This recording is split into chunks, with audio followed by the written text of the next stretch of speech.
La iglesia verdadera sigue la voz de Jesús. Jesús nos dejó esa voz con sus apóstoles y profetas de la antigüedad, escritos en un libro que llamamos la Biblia. La iglesia verdadera investiga estos escritos y nunca se mueve de esas enseñanzas o doctrinas. Bueno, hermanos, yo cuando era más joven y había leído menos la Biblia, a veces visitaba iglesias buscando una iglesia a donde asistir. Y déjeme decirle algunas de las cosas que yo miraba y buscaba. Y tal vez usted va a decir, yo también buscaba ese tipo de cosas. Bueno, esta no es una que yo sentía, pero sí algunas personas buscan esto. Una iglesia que sea reconocida por el gobierno. Porque entonces cuando usted da sus donaciones puede recibir un descuento en los taxes. Otras personas dicen, no, yo quiero una iglesia pero donde me toman en cuenta, donde a mí me hacen sentir que soy parte de todo lo que está sucediendo ahí. Otro podría decir, una iglesia donde me prometen cosas bonitas y me profetizan bendición y salud y muchas cosas buenas. Otros solo quieren un lugar donde se sienten en familia, donde los acepten. Otros pueden decir, no, una iglesia que sale a evangelizar, esa es una buena iglesia. Esos son los verdaderos cristianos. O, mire, una lista larga, así que amárrese bien el cinturón. Un buen ministerio de jóvenes. Si se está dirigiendo bien a los jóvenes, pues esa es una buena iglesia. ¿Qué tal actividades para los niños? Dramas, música, campamentos, para que ellos se desarrollen en las cosas de Dios. Esa ha de ser la iglesia verdadera.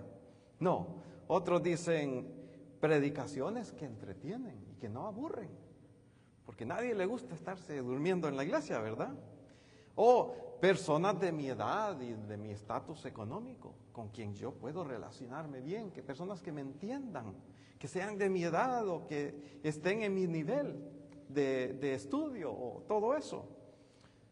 O algunos jovencitos, pues donde hayan opciones para matrimonio, ¿verdad? No, alguien ha hecho eso. La música, esta es una grande. Yo, que la música me toque, que yo sienta que la música es realmente buena. O donde me reciben bien. Aquí hay otra, un edificio impresionante. Si una iglesia tiene un edificio impresionante, pues es porque tiene apoyo y porque las personas han investigado que esa es buena y por eso han puesto su dinero ahí. Ha de ser una iglesia verdadera. O otros, un lugar donde se siente paz. Es que cuando yo entro ahí, yo siento una paz y una tranquilidad y todo se me olvida. O ¿qué tal una iglesia que tenga un líder con una visión grande, con una visión amplia?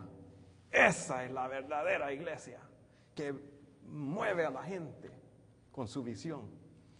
Pues hermanos, muchas de estas cosas, algunas de estas cosas son cosas buenas, pero no son la marca de una iglesia verdadera.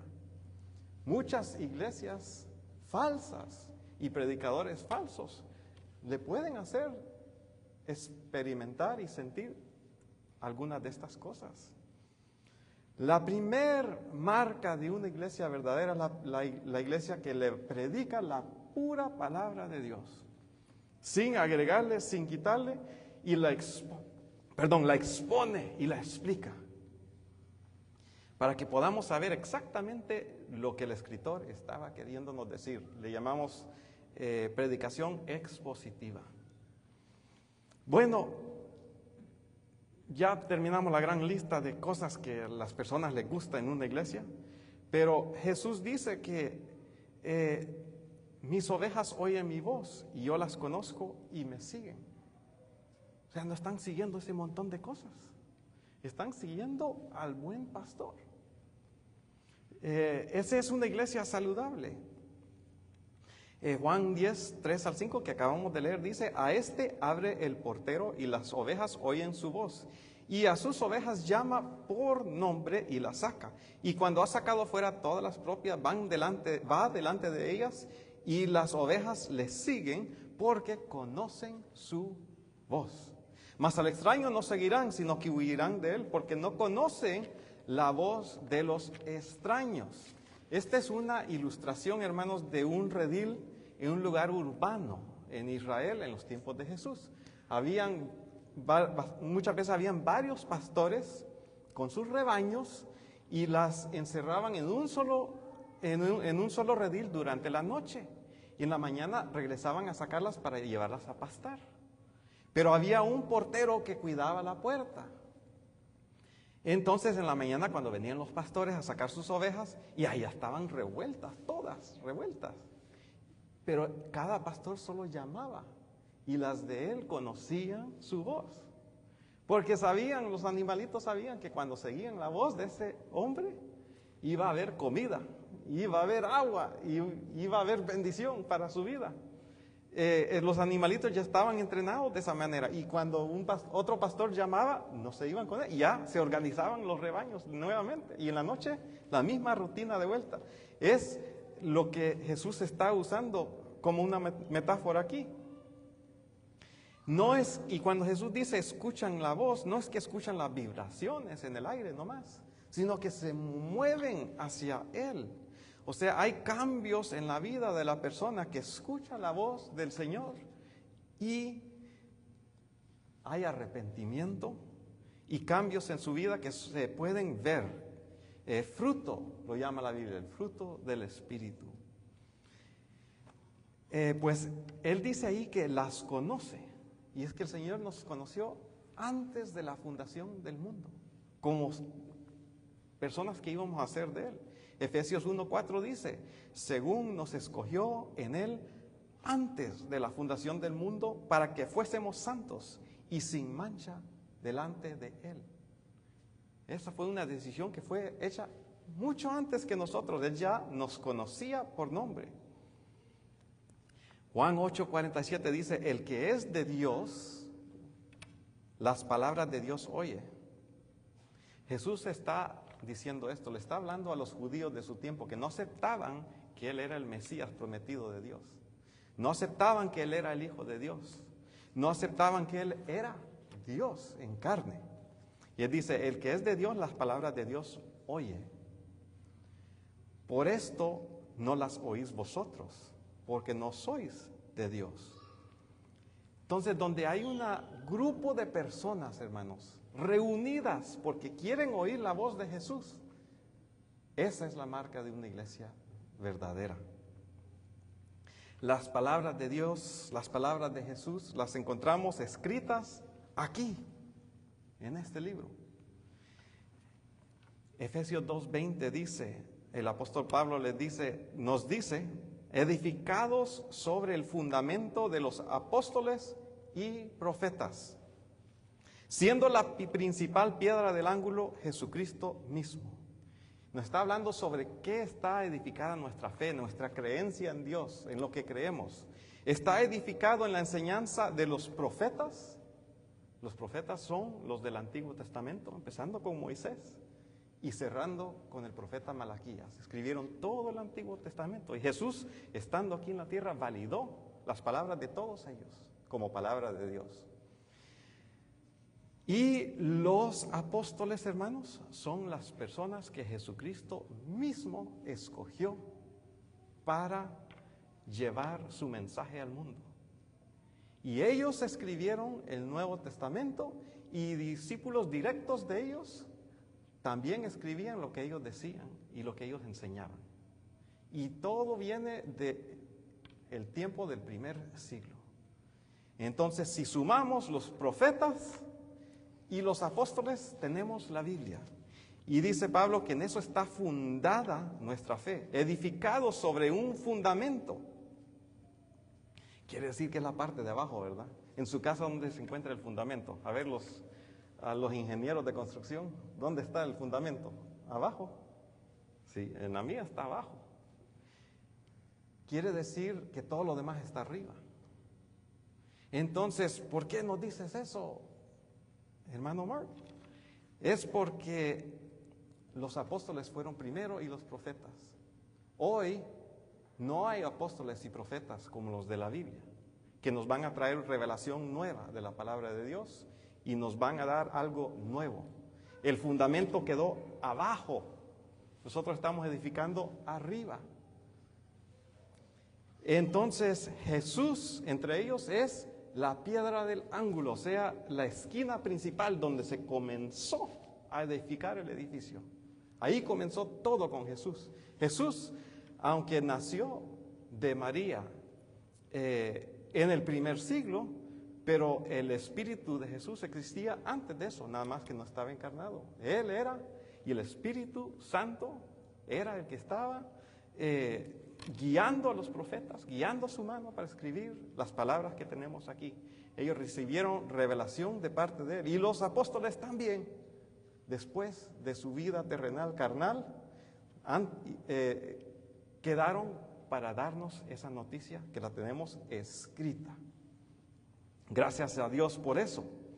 Esa es la fuente de nuestra doctrina, hermanos. Y la iglesia que no se aparta de eso es una iglesia que tiene marcas de ser una iglesia saludable. Déjeme hablarle un poco de entonces de otras maneras en que las personas tal vez pueden pensar que reciben revelación de Dios o que están en una iglesia saludable. Las experiencias, hermanos, las experiencias. Nuestra doctrina no está basada en las experiencias. Experimentemos lo que experimentemos.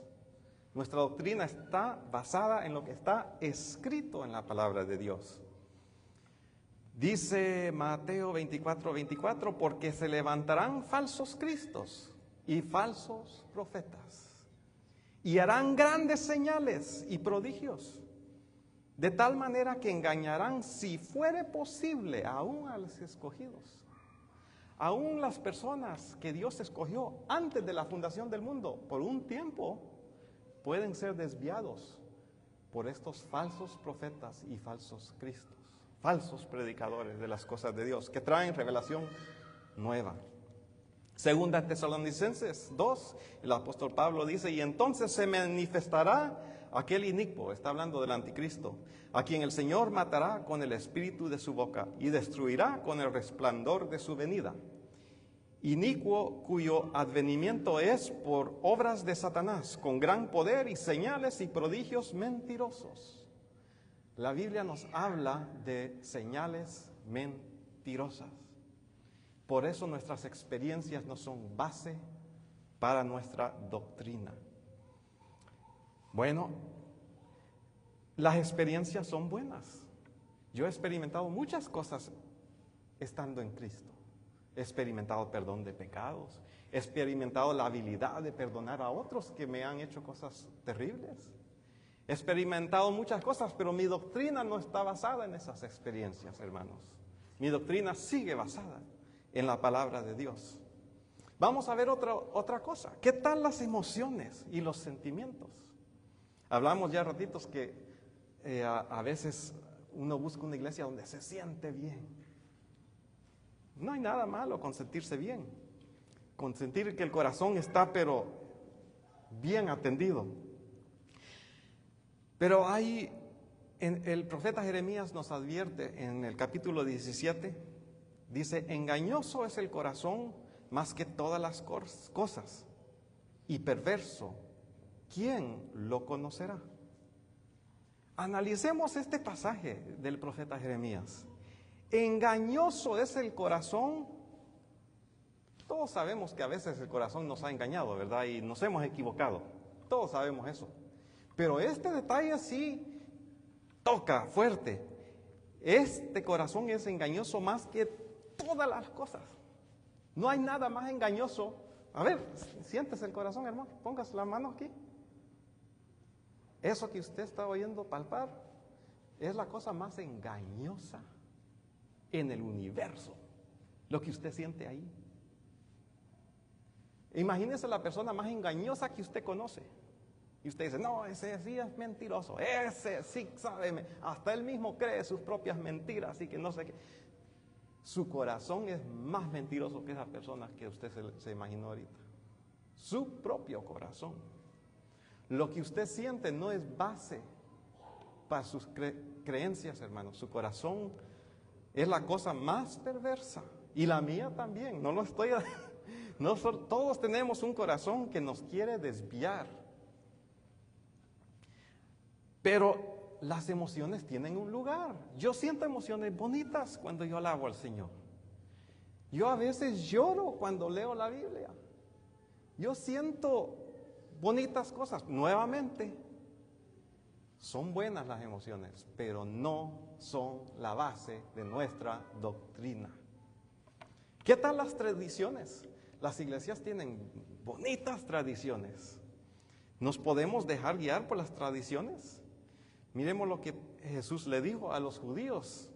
Les dijo, invalidando la palabra de Dios con vuestra tradición que habéis transmitido, y muchas cosas hacéis semejantes a estas. Y no mucho tiempo después, claro, lo clavaron en una cruz. No solo por eso, pero por muchas otras cosas. Pero Jesús les advierte que sus tradiciones son cosas que los están desviando de la palabra de Dios. Mateo 15 dice, respondiendo él les dijo, porque también vosotros quebrantáis el mandamiento de Dios por vuestra tradición. También el apóstol Pablo nos dice, mirad que nadie os engañe por medio de filosofías huecas, sutilezas, según las tradiciones de los hombres. En la iglesia nos podemos acostumbrar a muchas cosas que nos podrían desviar. Si una tradición es incorrecta, hay que abandonarla, hay que arrepentirnos de ella, hay que dejarla. Ahora, las tradiciones no son malas siempre y cuando no contradigan la palabra de Dios. Sabemos que nuestros amigos de la Iglesia Católica se guían mucho por sus tradiciones y invalidan la palabra de Dios por sus tradiciones. Es algo del cual hay que tener mucho cuidado. Ahora, una cosa más aquí, a ver, las personas. Podemos basar nuestra doctrina en las personas y creo que usted bien sabe que no se puede. Segunda Timoteo 4:3. Porque vendrán tiempos cuando no sufrirán, o sea, las personas de las iglesias no sufrirán la santa doctrina. O sea, no aguantarán que se les predique la verdad. Sino que teniendo comezón de oír, se amontonarán maestros conforme a sus propias concupiscencias. Concupiscencias son deseos desordenados, deseos pecaminosos. Entonces, lo que ellos quieren hacer, van a buscar maestros que vayan de acuerdo a lo que ellos quieren. Por no investigar bien lo que dice la palabra de Dios y buscar maestros de ese tipo.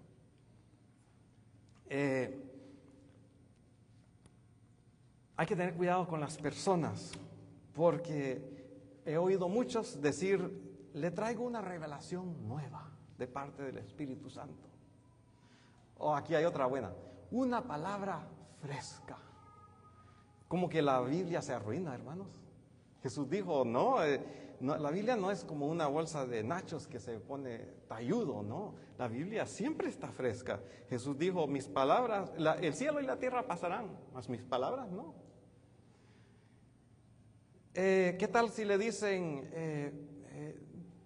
tengo unas palabras que lo van a llevar a otra dimensión? O una palabra rema.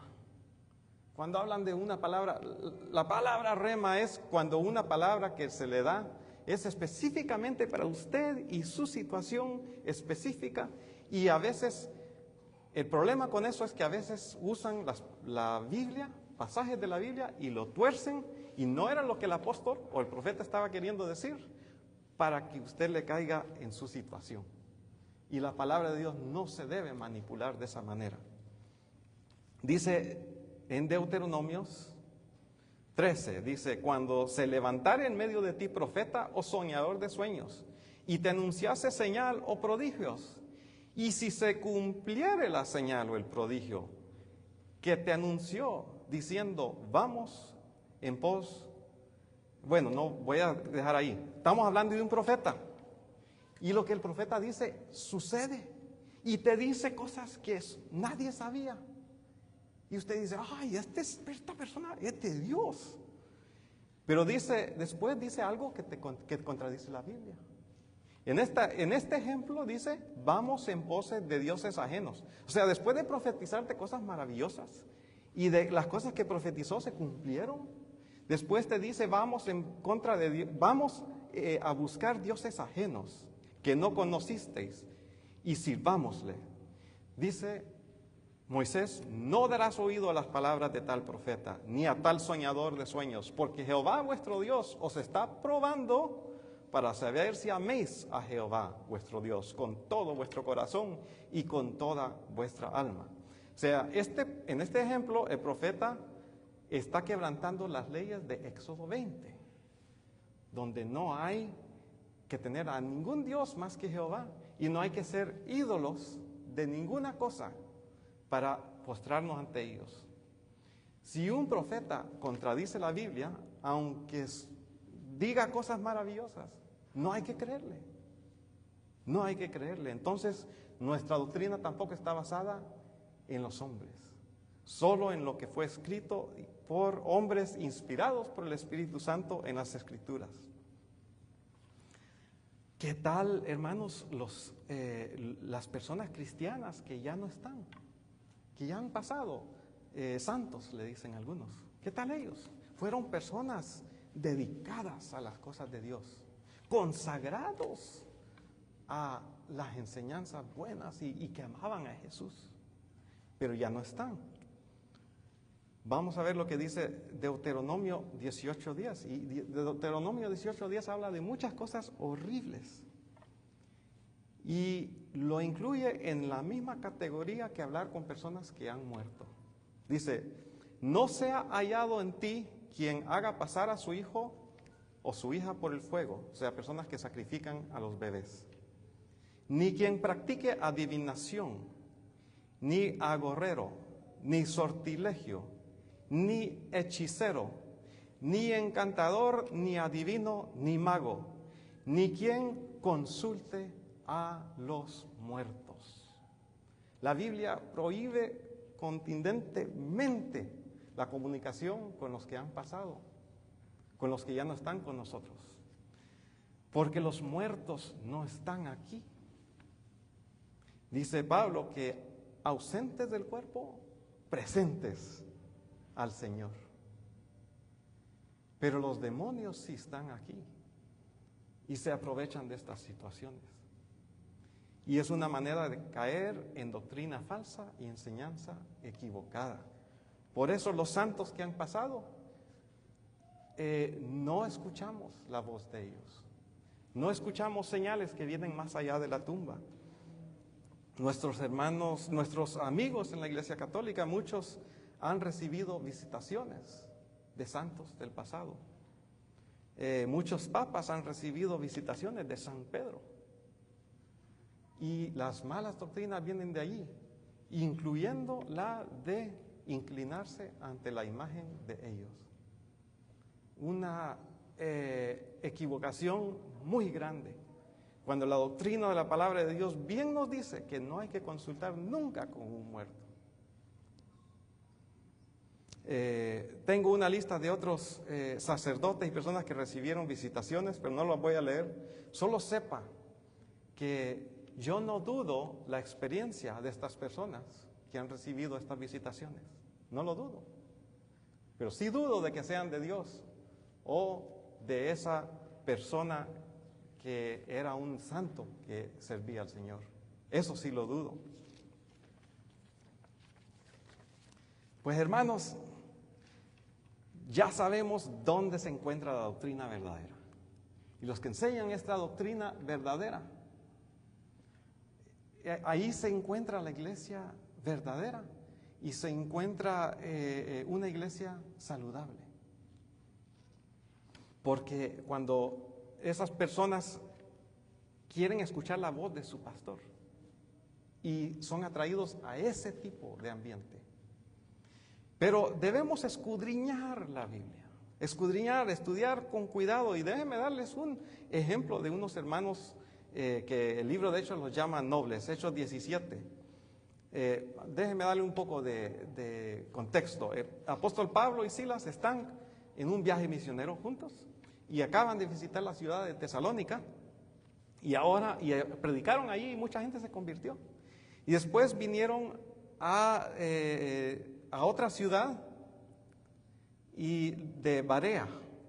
Y mire lo que dice estos hermanos: y estos eran más nobles que los que estaban en Tesalónica, pues recibieron la palabra con toda solicitud, queriendo decir que con buena gana recibieron la palabra de Dios, escudriñando cada día las Escrituras para ver si estas cosas eran así.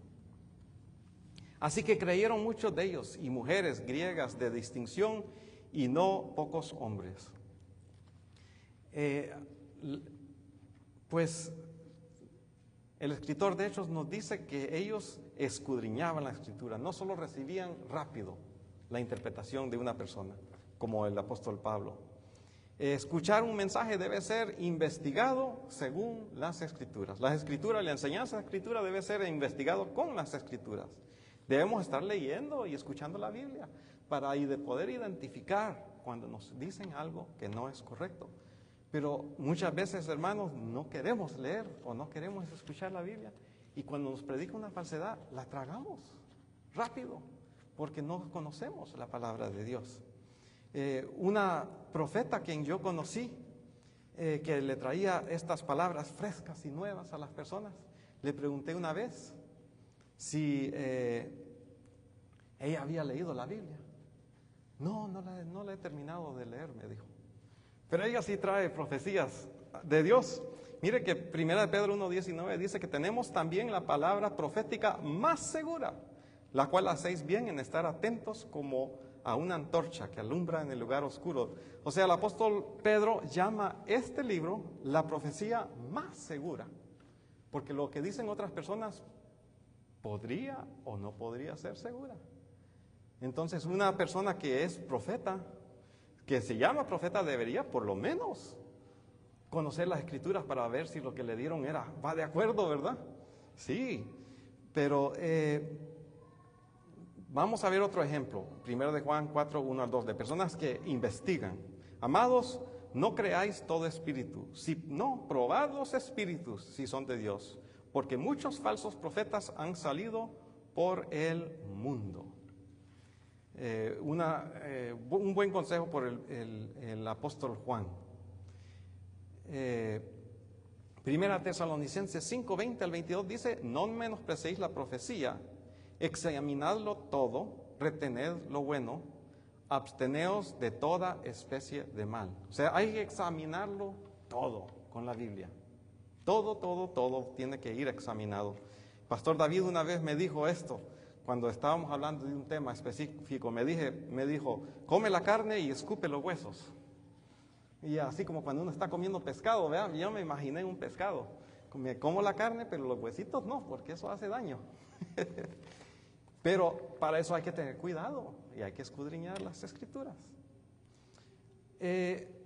Otra cosa acerca de la predicación de la palabra en una iglesia verdadera: no se mueve del evangelio bíblico. La verdad es algo de la que no hay que mover, no hay que cambiar, hay que ser rígidos. No se cambia, no se aparta. Me recuerda el Salmo 1, que bienaventurado el varón que no anduvo en camino de pecadores, sino que en la ley de Jehová, que es esta, está su delicia, y en su ley medita de día y de noche. Será como árbol plantado junto a las corrientes de las aguas. O sea, no se va a mover de ahí para ningún lado. Colosenses dice: si en verdad permanecéis fundados y firmes en la fe, y sin moveros de la esperanza del evangelio que habéis oído. O sea, esto es algo rígido, como una vara de hierro en cuanto a la doctrina bíblica. Hermanos, nosotros debemos de aferrarnos a lo que la Biblia dice, bien interpretada. Es bueno ser flexible en otras cosas, pero no en esto. nuestra relación con nuestros familiares y amigos, pues a veces hay que dar el brazo a torcer de vez en cuando para llevarse bien con la gente en ciertas cosas, ¿verdad? Cederle el parqueo al vecino o cosas así. Los políticos también, ellos ceden a veces entre ellos porque la oposición no quiere y los otros sí quieren y tienen que darle un poco a aquel para que les dé un poco al otro y se tienen que llevar bien siendo flexibles. Las guerras también se solucionan con flexibilidad. No, los dos lados no ganan del todo, sino que los dos pierden un poco, pero llegan a la paz, porque tienen flexibilidad. Pero el evangelio de la palabra de Dios no es así. No pueden ver dos verdades, hermanos. No hay dos, hay solo una. En otras palabras, si yo y un hermano tenemos dos opiniones acerca del evangelio de salvación, uno de los dos estamos en pecado, predicando doctrina falsa. Los dos no podemos estar correctos. O los dos sí podemos estar incorrectos, eso sí podría ocurrir. Pero el que tiene la verdad de la palabra de Dios. Y el que no. No hay que mezclarle nada al evangelio ni a las palabras de Dios, aunque sea algo que nos guste. Y en nuestra confesión doctrinal están las 5 solas. Eso está dirigido para tratar de impedir lo que pasó con la Iglesia Católica. Tomaron verdad y la mezclaron con mentira. Por eso todas las 5 solas empiezan con solo o solus. Están en latín porque estas fueron compuestas hace 500 años cuando el idioma principal era latín. Y los que se comunicaban y estudiaban en las universidades hablaban latín. Entonces la primera sola es sola escritura, solo la palabra de Dios. La iglesia se reformó porque ellos decidieron buscar la verdad solo en la palabra de Dios. Solos Christus, solamente en Cristo hay salvación. No hay otra manera de escalar esta montaña, hermanos. No hay otro camino. Jesús dijo, yo soy el camino, la verdad y la vida. Singular, fíjese bien, singular. Y por si no entendieron, dice, nadie viene al Padre si no es por mí. Solus Christus, sola gratia. Solamente por la gracia de Dios recibimos la salvación, hermanos. Es algo que Él decidió, tener gracia y misericordia sobre nosotros. Y por eso podemos ser salvos. No porque hay una chispita de algo bueno en nuestro corazón. Recuerde que nuestro corazón es la cosa más engañosa que existe. Solo la gracia de Dios es la que nos salva. Y solo fide. Por medio de la fe alcanzamos esa gracia. Y Dios mismo nos da la fe. Una medida de fe el Señor le ha dado a cada quien. Y por esa fe recibimos la gracia de Dios. Y la razón por todo esto es soli Deo gloria. Solamente para su gloria lo hizo, para la alabanza de su gracia. Por eso nos salvó. Por ninguna otra razón. No porque nosotros lo merecíamos, no porque nosotros de vez en cuando hacemos cosas buenas que a Dios agraden, no. Todo lo hizo solamente para glorificar su maravilloso y santo nombre. Entonces, hermanos, con esto termino. La iglesia verdadera se distingue por su predicación fiel de las Escrituras. Y la iglesia verdadera sigue la voz de su pastor Jesús. Y Jesús nos dejó esa voz con sus apóstoles y los profetas de la antigüedad, escritos en un libro que llamamos la Biblia. La iglesia verdadera investiga estos escritos y nunca se mueve de esas enseñanzas o doctrinas. Les invito a que se pongan de pie conmigo y oremos. Pidámosle al Señor que nosotros siempre seamos una iglesia que siga haciendo eso, que exponga las palabras de Dios así como los profetas y como los apóstoles lo comunicaron. Señor, ayúdanos a seguir siendo esa iglesia, a nunca apartarnos, aun cuando los líderes que están ahora no estén. Te pido que les ayudes a los hermanos a mantener siempre líderes que vayan de acuerdo a tu palabra, que no se aparten, que no sigan los sentimientos, que no sigan los falsos profetas, que no sigan la voz de los muertos, que no sigan nada que no sea tu palabra santa, inerrante. Te damos gracias, Señor, que nos has considerado dignos de recibir esta palabra. La recibimos con humildad, sabiendo que no la merecemos, pero por tu gran amor y para la gloria de tu nombre nos has salvado. Te bendecimos, te adoramos y te exaltamos. En el santo nombre de Jesús oramos. Amén y amén.